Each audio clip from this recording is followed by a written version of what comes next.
ណែបងប្អូនស្គាល់ត្រីមកប្រភេទនេះអត់មកក្បាល5គីឡូនេះណាបងប្អូនមិនដឹងហៅត្រីអីបងប្អូនឲ្យច្បាស់ទៅប៉ុន្តែនៅខាងស្រុកភូមិខ្ញុំនៅខាងព្រំដែនឡាវនោះគេហៅត្រីកបីប៉ុន្តែខ្ញុំអត់ដឹងថាឈ្មោះពិតប្រាកដរបស់វាគេហៅត្រីអីទេហើយតាមស្រុកភូមិបងប្អូនណាដែលមានទន្លេអីហ្នឹង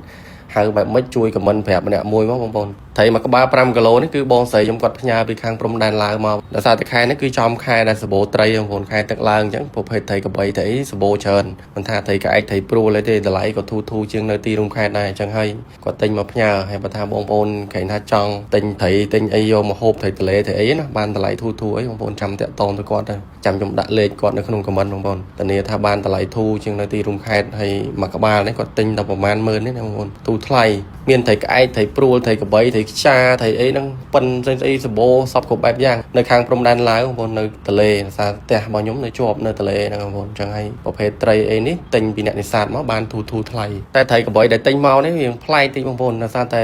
មែនតែនទៅរូបរាងវាមិនមែនទឿបែបអញ្ចេះទេត្រីកបីហ្នឹងគឺຂະຫນាតរបស់វាវែងធំ5គីឡូហ្នឹងចូលចង់កន្លះម៉ែត្រហើយប៉ុន្តែអានេះត្រីនេះចូល2ចំអាបងប្អូនឃើញវាធំតែកន្លែងក្បាលកន្លែងកកវាហ្នឹងតិចហ្នឹងអាកតុយក្រោយវាហ្នឹងស្ដួចទូចលើកទី1បងប្អូនឃើញត្រីទឿធ្លាប់តែឃើញមនុស្សទឿហើយប្រភេទត្រីនេះធ្វើម្ហូបឆ្ងាញ់មានតែស្លម្ជូរក្រាក់ម្ជូរគ្រឿងម្ជូរព្រៃអញ្ចឹងទេបងប្អូនឆាគ្រឿងឆាអីអញ្ចឹងទៅហើយបើនៅខាងសុភូមិខ្ញុំនេះគេយកទៅហាន់ឆៅទៀតបងប្អូនហាន់វាហ្វីឡេដូចត្រីសាម៉ុនត្រីត្រោតត្រីអីអញ្ចឹងណាយកមកចុចមួយទឹកចាវទឹកម្ជូរអញ្ចឹងទៅដោយសារសាច់វាហ្នឹងគឺអត់មានឆ្អាបមានអីទេលឿងល្មួតឆ្ងាញ់អានេះអាចថាឆ្ងាញ់ជាងប្រភេទត្រីកែត្រីពោត្រីប្រែទៀតណាឆ្ងាញ់ជាងត្រីខ្ចាទៀតបងប្អូនត្រីកបីនេះវាអាក្រក់តែរូបរាងវាខាងក្រៅរៀងកាឡាយតិចទេប៉ុន្តែនៅពេលដែលយើងធ្វើយើងដាំទឹកឲ្យពុះហើយយើងចាក់ដាក់ពីលើស្បែកវាចឹងមកហើយយើងកោសឲ្យសបងប្អូនហាន់វាទៅសាច់វាលឿងល្អណាស់អានេះហើយអត់មានឆ្អាបអត់មានអីណាខ្លាចកាឡាខ្លាចអីទេគឺពេលដែលយើងកោសស្អាតទៅគឺវាសស្គុះចឹងមកដូចបងប្អូនឃើញចឹង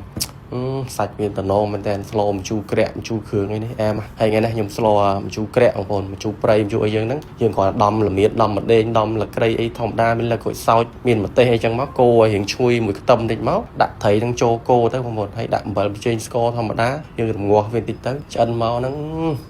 ជាតិមែនតើបងប្អូនដួសមកមួយចានដាក់បាយក្តៅហើយមេឃភ្លៀងសឹមចាស់ទៀតអូអែមហើយមួយមុខទៀតយើងអាចយកទៅឆាគ្រឿងក៏បានយកទៅឆាក្តៅដូចខ្ញុំចេះក៏បានដែរឆាក្តៅមកចាំធ្វើឲ្យច្រើនទេបងប្អូនដំតែខ្ទឹមយើងបុកតែខ្ទឹមបុកតែម្ដេងបុកតែម្ទេសឲ្យរៀងញុំបន្តិចចឹងណាមិនម៉ត់ពេកទេដាក់មួយខ្ទឹមមួយអីហ្នឹងកូរច្បល់ឲ្យឈ្ងុយមកមានថែមលក្ខីតិចចឹងមកបងប្អូនដាក់ឆាឈ្ងុយហើយដាក់សាច់ត្រីកូររងាស់បិទកម្របចឹងតិចមកដាក់ទឹកតិចមកអែម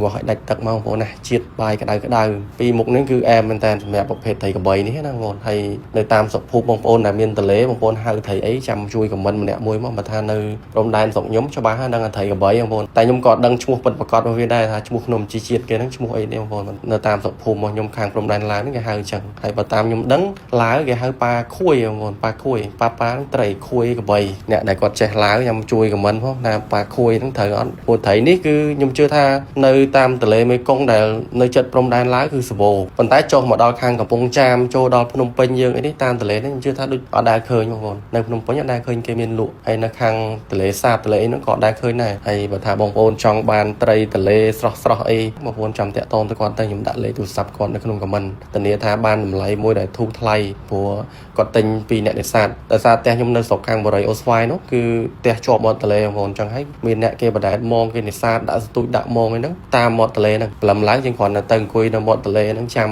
តែសួរអ្នកនេសាទហ្នឹងទៅទិញពីទូផ្ទាល់មកបានតម្លៃល្អទូបងប្អូនដាក់មកស្វះវិចខ្ចប់វាយទៅកោមកដាក់មកផ្ញើមកភ្នំពេញស្រួលវិរៈបន្ថែមទៅនោះមានមកស្អាតអញ្ចឹងហើយមានតែប៉ុណ្្នឹងទេបងប្អូនដើម្បីចែកម្លែកចាំជួយខមមិនអ្នកមួយផងអរគុណបងប្អូនជួយលាបាយ